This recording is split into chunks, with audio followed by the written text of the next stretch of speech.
Welcome to the Manila Bulletin Daily Rundown, where we bring you the latest stories that matter to Filipinos straight from the heart of the Manila Bulletin newsroom. Here's the quick rundown of today's top stories. Wednesday, October 9th. Marcos joins fellow ASEAN leaders for the 44th and 45th ASEAN summits and related summits. Southeast Asian leaders, including President Ferdinand Bongbong Marcos, gathered in Vientiane, the capital of Laos, for the opening ceremony of the 44th and 45th ASEAN summits, with the theme, Enhancing Connectivity and Resilience. The back-to-back summits will focus on addressing the ongoing civil war in Myanmar and territorial tensions in the South China Sea. The summits will span 3 days, featuring 16 leader-led meetings and the adoption of approximately 82 outcome documents. Duterte change of heart with quad-comm is welcome, but he's not invited to next hearing, Abante says. Manila's 6th District Representative Bienvenido Benny Abante Jr. says former President Rodrigo Duterte's reported willingness to face the House Quad Committee is a welcome development, but the mega panel can't have the latter just yet. Abante confirmed that the next quad-comm hearing will be held on Friday, but he doesn't believe Duterte will be invited. Initially, Duterte was opposed to participating in the House probe. However, recent interviews suggest that he is now willing to take part.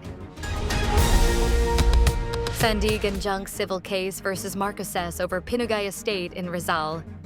The Sandigan Bayan has dismissed, for violation of the right to speedy disposition of cases, a civil complaint against the late former President Ferdinand E. Marcos and his wife, former First Lady Imelda R. Marcos, involving the Pinugay Estate in Tanay, Rizal. In a resolution, the anti-graft court granted the motion to dismiss filed by Mrs. Marcos last July 16th. Mrs. Marcos sought the dismissal the complaint for failure of the prosecution to initiate the needed actions to prosecute them, resulting in the violation of their right to speedy disposition of cases.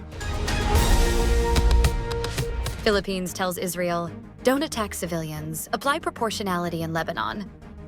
The Philippines has called on Israel to avoid civilian targets in Lebanon and not to attack the airport as the government started its efforts to fly home Filipinos there. Department of Foreign Affairs Undersecretary Eduardo Jose de Vega urged the Israeli government to follow international law and apply proportionality as Tel Aviv started fighting Hezbollah rebels, who have bases in Lebanon. On Tuesday, Israeli ambassador in Manila Ilan Flus ensured the safety of civilians, including Filipinos, in Lebanon, as long as they do not get close to Hezbollah facilities, which are the subject of attacks by Israel. Over 13,000 jobs offered to displaced Pogo workers.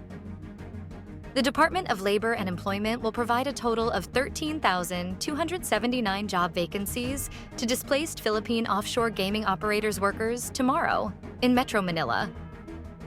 DOLE said the job fair will feature 7,697 positions from 50 local employers at Ayala Malls, Manila Bay, and Parañaque, and 5,582 positions from 44 local and 4 overseas employers at Ayala Malls Circuit in Makati. In partnership with the City Government of Parañaque and Makati City's Public Employment Service Office, the event aims to connect displaced workers with employment opportunities across various sectors. Meralco expects lower October electricity bills.